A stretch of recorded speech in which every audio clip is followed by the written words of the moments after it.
My name is Yasmin Sawar and I'm a teacher and a school leader. Today I wanted to touch on the topic of goals and success. Why is it that some people achieve everything and do so seemingly effortlessly while others take forever to even start? Why are some people considered capable in school but then underachieve later in life? Regardless of how we define success, more often than not it involves taking actions in the direction of achieving a goal.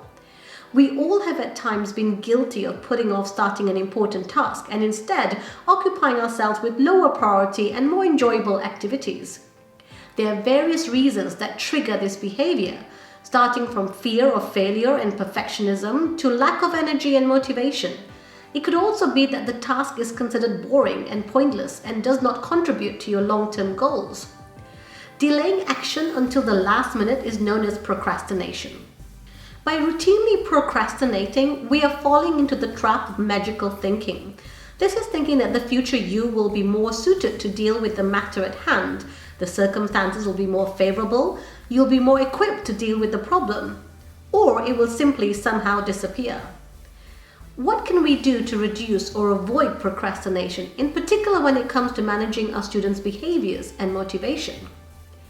The key to stopping the behavior is to understand why and how it starts.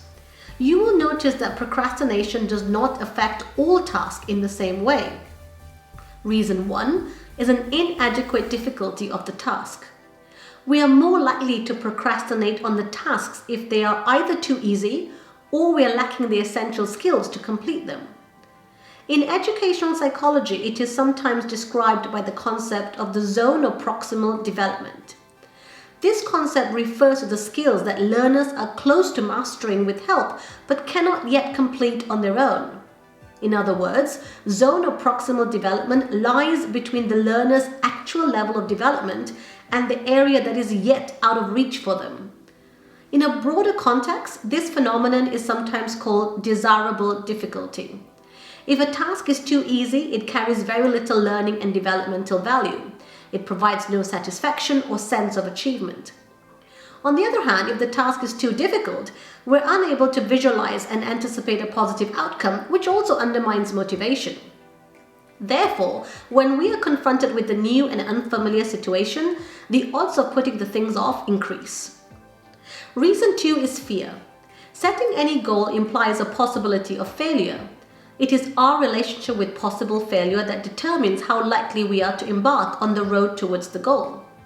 Time will never be right, so waiting for the stars to align perfectly can be a futile and dangerous endeavor.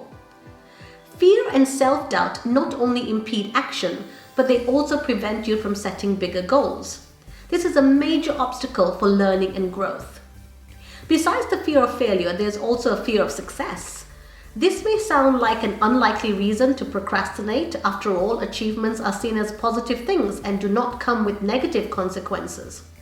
However, at times success invites greater expectations from your teachers or parents, therefore is connected with the fear of potential future failure.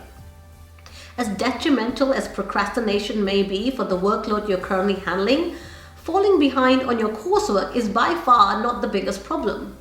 The biggest threat of procrastination is even more cunning and less obvious. I work better under pressure. Have you ever heard someone claim that, or perhaps you have even used this excuse yourself? However long we choose to procrastinate, the real problem begins when we eventually get the task done. Why? Because putting yourself under pressure and tricking your brain to perform better while in emergency mode often does work and brings results. Think of the times when you managed to finish a seemingly impossible task in record time. How does it make you feel? No doubt it makes you feel good and even boost your confidence. Your brain is in some way rewarding you for your procrastination, encouraging you to repeat this behavior. So if it works and makes you feel good, why is it a threat to be avoided? When we're younger, there are some relatively clear deadlines we need to observe. You start and finish school at a certain age. You have clear daily routines. You know when your homework is due. You know when you have your test or exams. But as we get older, the deadlines become more arbitrary. There is no one to tell you what to do next and when it is due. Life milestones like advancing your education and gaining new skills, leaving a dead-end job have no set deadlines. These tasks are not urgent. The society will not tell you off for not taking the next career step or not opening your own business. No deadlines means no immediate negative consequences. No consequences to fear means no actions. And this can seriously delay your progress towards success. If you always need external pressure to fuel your actions, you put yourself at risk of not acting at all. The consequences of regular procrastination are huge. Your unrealized potential. If you're a teacher or a parent or a student, we would love to hear your experiences.